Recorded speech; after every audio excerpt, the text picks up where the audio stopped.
natin na gusto kong i-share sa inyo ngayon ay yung tinatawag na life begins at 40.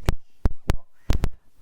Alam niyo mga abi, few years ago, noong sinelebrate ko yung 40 years old ko, bago ako mag 40 years old, yung kasama ko sa trabaho na actually yun yung seryosong pinag-usapan namin.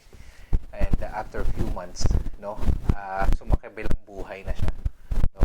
God bless her soul. Pero sabi ko sa kanya, malaking tanda sa akin nun 10 taon. Sabi ko sa kanya, natatakot ako. Sabi niya, bakit? Because for this coming few months, I'm going to celebrate my 40 years old.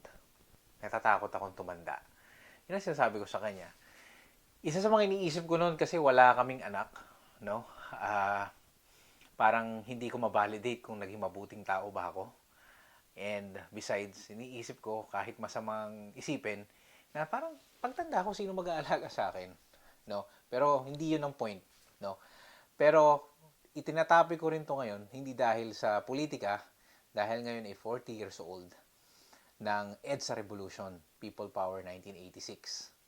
So, ito lang, naisip ko lang kasi na paglalaro sa utak ko, meron kayong mga tao din na kagaya ko na nag-40 or mag-turning 40 pa lang this coming year na kinakabahan na dahil magpo-40 na sila and natatakot sa tinatawag na aging, no? Or yung pagtanda. Iniisip ko, nararamdaman nyo rin ba yon? O naramdaman nyo rin ba yon? Pero sabi rin ng mga napapakinggan ko kanina about 40, no? Ang 40 pala mas nagagamit na numero sa Biblia. Sa katunayan, halos 100 beses ginamit ang 40 sa Biblia. Kagaya ng 40 days and 40 nights noong bago nagsimula ang apostolic journey ni Jesus Christ, siya ay nasa ilang o nasa wilderness ng 40 days and 40 nights. At sinubukan siya sa mga panahon na yun na tuksohin ng dyablo. Pero hindi siya nagpatinag. No? Naisip ko din na noong panahon ni Moises na 40 din noong nagpunta siya sa Mount Sinai at pagbaba niya, meron ng 10 Commandments. And kay Noah, may 40 days din and 40 nights na nasa laot sila nang nagkaroon ng the great floods. No? So, according to the scriptures, pati na rin sa Islam and sa Hebrew, ang 40 is rejuvenation, no? Parang pagbabago. And ang mga Hudyo nga, nasa 40 days sila na nasa desert bago nila nakita yung the promised land, no? And then 40 days tayo nagluluksa. At after nun, 'di ba, may 40 days nga sa mga namatay, no? Naisip ko nga pala, no, siguro ang 40 days sa buhay ng tao napakaswerte o isang malaking biyaya pag inabot mo siya. Dahil hindi lahat ng mga kapatid natin, mga kaabi natin na umaabot ng edad ng 40, no? Kumbaga siguro kapag umabot tayo ng 40s, talagang milestone yun sa atin kasi so yung span mo ng pagkabata, adolescence, adulthood, and then semi-adulthood mo, ngayong mag-40 ka, doon mo iisipin, no? Ano ba yung nagawa natin sa buhay natin sa ganong klase ng years na existence dito sa mundo, no? Natural lang siguro matakot kasi hindi mo alam kung naging maayos ka ba sa buhay mo, no? Para sa akin naman kasi yung pagiging maayos sa buhay hindi yung sa layo ng narating, sa dami ng napuntahan, at sa dami mo ng perang naipon o kung ano man na mga napuntahan mong lugar, no?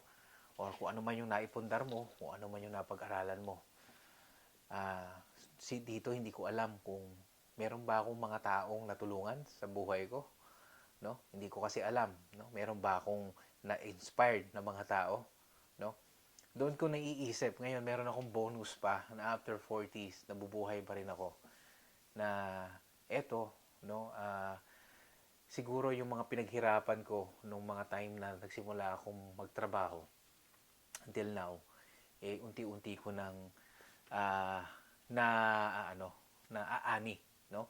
Yung mga natutunan ko na moral lesson sa buhay ko, unti-unti ko nagagamit sa mas mahirap pa na mga pagsubok ngayong sa edad na tumatanda ako. And ngayon, meron akong kakayahan na mag-share sa mga tao na mas nakababata sa akin na may kakayahang makinig sa sinasabi ng mas nakakatanda na tito katulad ko. O siguro nga, minsan lolo na rin ako kasi yung mga ibang pamangking ko nagkaanak na rin. Yun siguro yung gusto kong i-share sa inyo na ang 40 is the luckiest number siguro, no? Kung kayo man ay magka-40 at natatakot kayo, kung napapanood nyo to, ano yung nararamdaman nyo? Pwede nyo bang i-share sa akin yan? At kayo mga nasa 40 na pataas, ano yung mga naramdaman nyo, no? Noong nag-40 kayo. At sa ngayon na habang tinatahak natin ang edad na 40, ano yung pangako ng edad na ito na ano na natin, na ating natatamasa. At kung ano man yung mga pagdadaanan natin, ano pa kaya yung pwede natin gamitin sa mga nakalipas na ating naranasan para malampasan natin kung ano man yung mga pagsubok na darating pa sa buhay natin. Siguro magandang pagtuunan ng pansin yun mga abe, no?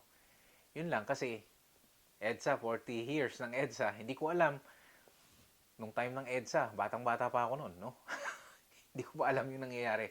Wala pa akong kamalayan, no? Pero ano ba yung natamasa na natin na pangako ng EDSA at ano pa yung hanggang ngayon na pinaglalaban natin? Yun yung tanong. So, pagka kinumbert natin sa buhay natin, ano yung mga nagamit na natin na pangako ng buhay natin simula nung tayo pinanganak hanggang nag-40 at ano pa yung hindi natin na kakamtan ngayon nag-40 na tayo pataas hanggang makuha na natin yung talagang halimbawa, babalik na tayo doon sa taas, ano pa ba yung kailangan natin gawin? Siguro magandang pagtuunan ng pansin yun. Ano pa ba yung ano natin, yung mission natin dito sa lupa, no?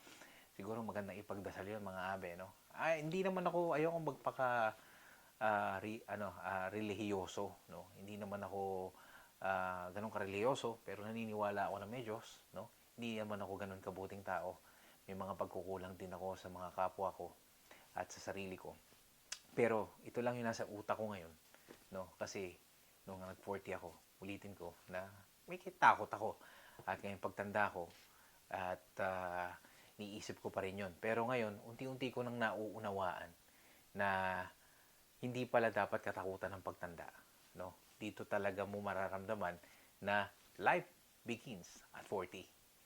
Yun lang mga abe, ang gusto kong i-share sa inyo ngayon. Sana kahit pa paano meron kayong nahipo kayo, no? Or kung meron kayong gustong i-share din, no? I-share nyo rin yan mga abe. Yun lang mga abe, ang punto ni abe. Maraming salamat po. Best regards, Kuya JDL. Bye-bye.